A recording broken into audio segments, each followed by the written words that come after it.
बिस्मिल्लाहिर्रहमानिर्रहीम। अस्सलाम वालेकुम। मोहम्मद राशिद फिर से हाजिर खिदमत है 9th क्लास की केमिस्ट्री के एक नए टॉपिक के साथ, और उस नए टॉपिक का नाम है कोऑर्डिनेट कोवलेंट बॉन्ड, और इसको हम डेटिव कोवलेंट बॉन्ड भी कहते हैं। पिछले 2 लेक्चर के अंदर हम डिस्कस कर रहे हैं कंसेक्टिवली मतवातर। पहले हमने कोवलेंट बॉन्ड को डिस्कस किया, उसके बाद हमने पोलर और नॉन पोलर कोवलेंट बॉन्ड के ऊपर बात की। आज भी हमारा सामना जो है वो कोवलेंट बॉन्ड के साथ ही है, लेकिन ये थोड़ा सा डिफरेंट कोवलेंट बॉन्ड है। कैसे डिफरेंट है इसके ऊपर भी हम बात करेंगे, बहस करेंगे, इसको समझने की कोशिश करेंगे। इसकी डेफिनेशन की तरफ जाने से पहले मैं आपको कोवलेंट बॉन्ड के बारे में बताता चला जाऊं, जो हमने पिछले लेक्चर के अंदर डिस्कस किया था। उसका लिंक आपको डिस्क्रिप्शन के अंदर भी मिल जाएगा। उसमें हमने ये कहा था कि कोवलेंट बॉन्ड ऐसा बॉन्ड होता है जो उन दो एटम्स के दरमियान में बनता है जो एक इलेक्ट्रॉन का जो इश्तराक करते हैं। एक एटम एक इलेक्ट्रॉन लेके आता है, दूसरा एटम दूसरा इलेक्ट्रॉन लेके आता है, और वो दोनों इलेक्ट्रॉन्स आपस में इलेक्ट्रॉन का पेयर बनाते हैं और दोनों एटम्स के दरमियान बॉन्ड बन जाता है। तो ऐसा बॉन्ड जो इलेक्ट्रॉन्स की म्यूचुअल शेयरिंग से बनता था उसे हम कोवलेंट बॉन्ड कहते थे। अब ये जो बॉन्ड बना ये एक इलेक्ट्रॉन पेयर की शेयरिंग से बना, इलेक्ट्रॉन पेयर की मदद से आया।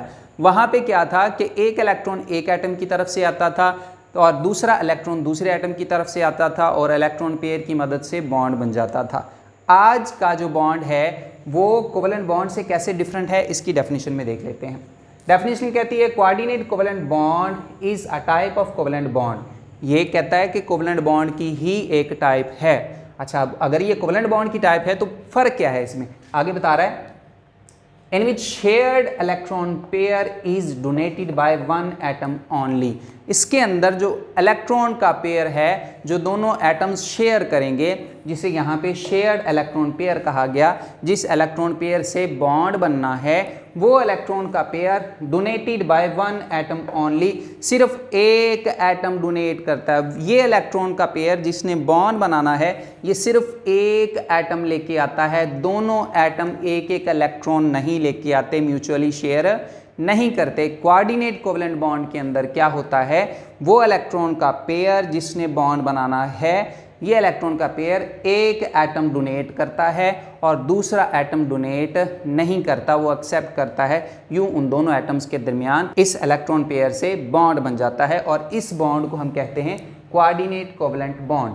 इसकी मिसाल की तरफ चलते हैं और साथ साथ में बाकी पॉइंट्स को भी आपको बताता चला जाऊंगा कि बाकी पॉइंट्स कहाँ कहाँ पे फॉल करते हैं। सबसे पहले हमारे पास हाइड्रोक्सोनियम आयन की एग्जांपल है H3O, और उसके ऊपर पॉजिटिव चार्ज होता है, इसे हाइड्रोक्सोनियम आयन कहते हैं। ये कैसे बनता है, जब आप वाटर के अंदर किसी एसिड को डिसॉल्व करते हैं, हल करते हैं, तो वो एसिड क्या करता है, जैसा कि आपके पास अगर वो HCl है, हाइड्रोक्लोरिक एसिड है, तो वो आयोनाइज हो जाता है। हाइड्रोजन जो है वो प्रोटॉन्स की सूरत में आयोनाइज हो जाती है, और ये क्लोरीन जो है वो क्लोराइड की सूरत में है।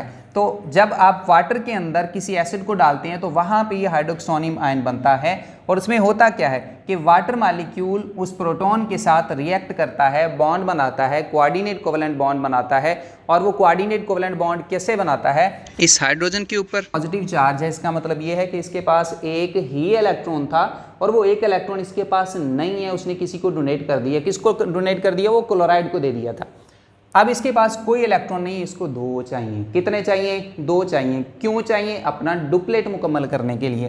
तो वो 2 इलेक्ट्रॉन, ये वाला जो वाटर का मॉलिक्यूल है इसके पास 2 लॉन पेयर्स ऑफ इलेक्ट्रॉन होते हैं, एक ये पड़ा हुआ है, एक ये पड़ा हुआ है। ये इलेक्ट्रॉन का जो लॉन पेयर है ये वाटर मॉलिक्यूल डोनेट कर देता है to form the coordinate covalent bond. Coordinate covalent bond बनाने के लिए यूं क्या होता है कि इसका डुप्लेट मुकम्मल हो जाता है और इसका ऑक्टेट मुकम्मल हो जाता है, ऑक्सीजन का इन दोनों के दरमियान बॉन्ड भी बन जाता है, और वो ऐसे रिप्रेजेंट किया जाता है। जो कोऑर्डिनेट कोवलेंट बॉन्ड होता है इसको हम एरो हेड से रिप्रेजेंट करते हैं। मैंने रेड से इसलिए आपको ये निशान लगा के एरो हेड बना के दिखाया है ताकि पता चले कि ये वाला जो बॉन्ड है ये कोऑर्डिनेट कोवलेंट बॉन्ड है, जो कि इलेक्ट्रॉन पेयर, ऑक्सीजन ने एक इलेक्ट्रॉन पेयर शेयर किया इस प्रोटॉन के साथ, हाइड्रोजन के आयन के साथ, तो इनके दरमियान ये बन गया। ये जो हाइड्रोजन के ऊपर चार्ज था ये उस पूरे मॉलिक्यूल के ऊपर चार्ज आ जाता है। अब ये जो चार्ज है ना इस हाइड्रोजन पे है, ना इस पे है, ना इस पे है, ना ऑक्सीजन पे है, बल्कि ये पूरे मॉलिक्यूल के ऊपर चार्ज है। यूँ समझें कि अब ये पूरा के पूरा जो मॉलिक्यूल है ये एक पॉजिटिव आयन की तरह बिहेव कर रहा है। अब इसके अंदर कौन कौन सी बातें मैंने आपको बतानी है। कि डोनर स्पीशीज़ को किसको कहते हैं? ऐसी स्पीशीज़ जो इलेक्ट्रॉन पेयर डोनेट करती है, ऐसी स्पीशीज़ जो कोऑर्डिनेट कोवेलेंट बॉन्ड बनाने के लिए इलेक्ट्रॉन का पेयर देती है, इलेक्ट्रॉन का पेयर लेके आती है, उसे हम डोनर कहते हैं। एक्सेप्टर स्पीशीज़ कौन सी होती हैं? ऐसी स्पीशीज़, वो वाले मॉलिक्यूल्स, वो वाले आयंस, वो वाले कंपाउंड्स जो कि इलेक्ट्रॉन का पेयर एक्सेप्ट करते हैं to form the coordinate covalent bond, उसे हम एक्सेप्टर कहते हैं। एरोहेड मैंने आपको बता दिया कि कोऑर्डिनेट कोवेलेंट बॉन्ड को रिप्रेजेंट करने के लिए एरोहेड इस्तेमाल किया जाता है। अगली 3 बातें मैं आपको इन 2 एग्जाम्पल्स के बाद समझाता हूँ। दूसरी, अमोनिया रिएक्ट करती है बोरोन ट्राइफ्लोराइड के साथ। अमोनिया के पास एक इलेक्ट्रॉन का पेयर जो है वो लॉन पेयर के तौर पे पड़ा होता है। जो बोरोन ट्राइफ्लोराइड है BF3, बोरोन का जो ऑक्टेट होता है वो इनकम्प्लीट होता है, उसके ऑक्टेट में 6 इलेक्ट्रॉन्स होते हैं, 2 इलेक्ट्रॉन्स की कमी होती है। तो क्या होता है कि अमोनिया का नाइट्रोजन ये अपना इलेक्ट्रॉन का पेयर डोनेट कर देता है इस बोरोन को। जब ये डोनेट कर देता है इस बोरोन को तो इन दोनों के दरमियान एक बॉन्ड बन जाता है, और वो बॉन्ड कौन सा बनेगा? वो बॉन्ड बनेगा कोऑर्डिनेट कोवेलेंट बॉन्ड। अब याद रखें, कोवेलेंट बॉन्ड इसलिए है कि इलेक्ट्रॉन के पेयर की शेयरिंग से बन रहा है। अब कोवेलेंट बॉन्ड यही था ना कि इलेक्ट्रॉन पेयर शेयर करते थे 2 एटम्स। अब उसमें फ़र्क ये था कि एक इलेक्ट्रॉन एक एटम का था, दूसरा इलेक्ट्रॉन दूसरे एटम का था, लेकिन वो बॉन्ड एक इलेक्ट्रॉन पेयर से ही बन रहा था अगर वो सिंगल कोवेलेंट बॉन्ड था तो। अगर वो डबल था तो दो इलेक्ट्रॉन पेयर से बनता था। यहाँ पे क्या है, बॉन्ड फिर से इलेक्ट्रॉन पेयर से ही बन रहा है, लेकिन चूंकि ये इलेक्ट्रॉन का पेयर एक एटम डोनेट कर रहा है इसलिए हमने इसका नाम बदल दिया और रख दिया कोऑर्डिनेट कोवेलेंट बॉन्ड या डेटिव कोवेलेंट बॉन्ड। अच्छा, ये अमोनिया का नाइट्रोजन अपना इलेक्ट्रॉन का पेयर बोरोन को दे देता है और यूं इनके दरमियान ये बॉन्ड बन जाता है। तीसरी एक और मिसाल देते हैं। अमोनिया रिएक्ट करती है फिर से HCl के साथ, और HCl के अंदर ये किसके साथ रिएक्ट करेगी? प्रोटॉन के साथ रिएक्ट करेगी अमोनिया। और इनका रिएक्शन क्या होगा कि अमोनिया अपना जो है नाइट्रोजन का ये लॉन पेयर इसको प्रोटॉन को डोनेट कर देगी।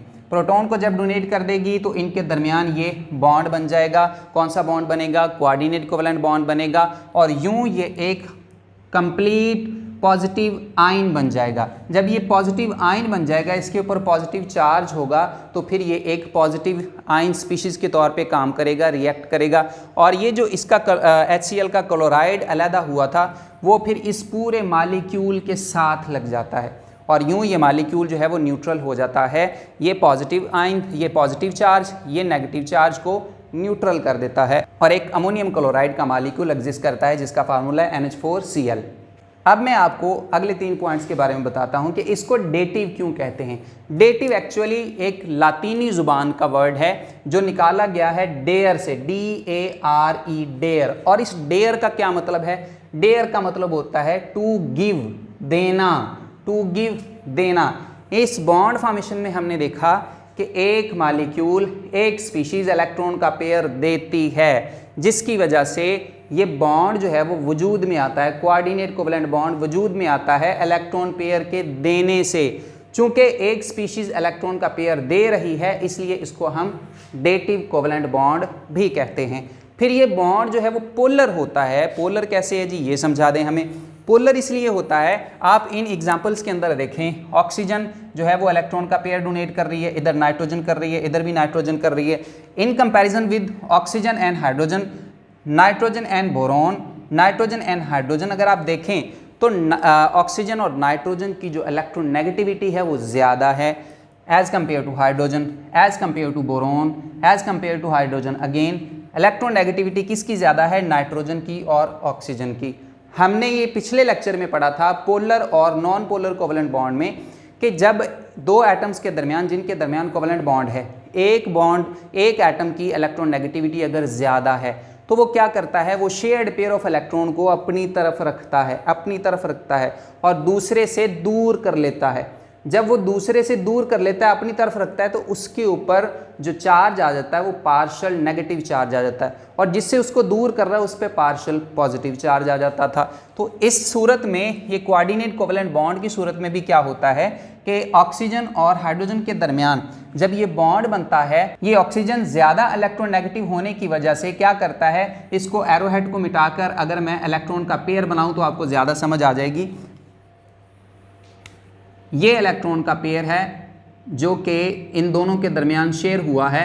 अब ये ऑक्सीजन ज़्यादा इलेक्ट्रोनेगेटिव होने की वजह से इस इलेक्ट्रॉन के पेयर को अपनी तरफ खींच लेती है, अपनी तरफ खींच लेती, जिससे क्या होता है कि इस साइड के ऊपर पार्शियल नेगेटिव चार्ज आ जाता है और इस साइड के ऊपर पार्शियल पॉजिटिव चार्ज आ जाता है।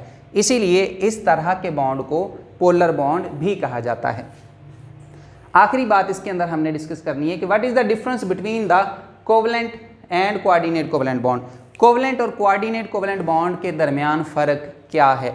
एक बात ध्यान में रखिएगा कि जब ये बॉन्ड बन गया, कोऑर्डिनेट कोवलेंट बॉन्ड जब बन गया, तो फिर किसी भी बॉन्ड में फ़र्क नहीं रह जाएगा कि कौन सा कोवलेंट बॉन्ड था और कौन सा कोऑर्डिनेट कोवलेंट बॉन्ड था। जब ये बॉन्ड फॉर्मेशन हो जाती है, ये बॉन्ड बन गया, ये भी बॉन्ड बन गया, ये भी बॉन्ड बन गया, तो बॉन्ड बनने के बाद कोई फ़र्क नहीं रह जाता कि कौन सा कोवलेंट बॉन्ड था और कौन सा कोऑर्डिनेट कोवलेंट बॉन्ड था। वो सारे के सारे बॉन्ड जो हैं वो एक तरह बिहेव करते हैं, एक जैसी जो है वो बॉन्डिंग को भी शो करते हैं, जैसे कि आप समझ लें कि वो सारे के सारे कोवलेंट बॉन्ड्स ही हैं। अब ऐसा क्यों होता है और फिर फ़र्क, अगर दोनों एक जैसा बिहेव करते हैं तो फिर फ़र्क क्या रह गया। फ़र्क सिर्फ बॉन्ड फॉर्मेशन से पहले तक होता है, बॉन्ड फॉर्मेशन से पहले तक फ़र्क है। बनने से पहले तक का क्या फ़र्क था कि अगर जो इलेक्ट्रॉन की शेयरिंग है वो म्यूचुअल हो रही है, दोनों बॉन्डिंग एटम जो बॉन्ड बनाना चाह रहे हैं वो अगर एक एक या दो दो इलेक्ट्रॉन्स लेकर आ रहे हैं, तो इस तरह की बॉन्डिंग को हम कोवलेंट बॉन्डिंग कहते हैं। लेकिन अगर वो बॉन्ड पेयर ऑफ इलेक्ट्रॉन जिसने बॉन्ड बनाना है वो कोई एक एटम लेकर आता है, तो इस तरह के बॉन्ड को हम कोऑर्डिनेट कोवलेंट बॉन्ड कहते हैं। लेकिन जब वो इलेक्ट्रॉन पेयर से बॉन्ड बन गया तो फिर कोई फ़र्क नहीं रहा कि ये कोऑर्डिनेट कोवलेंट बॉन्ड है और ये कोवलेंट बॉन्ड है। सो डियर स्टूडेंट्स, ये था हमारा आज का छोटा सा टॉपिक। उम्मीद है कि आपको समझ आई होगी। अगर कोई सवाल है आपके जहन में तो आप मुझसे पूछ सकते हैं कमेंट सेक्शन में, मैं इंशाल्लाह उसका जवाब दूंगा। मिलते हैं अपनी नेक्स्ट किसी नई वीडियो के अंदर किसी नए टॉपिक के साथ। तब तक के लिए मोहम्मद राशिद को इजाज़त दें। अल्लाह हाफिज़।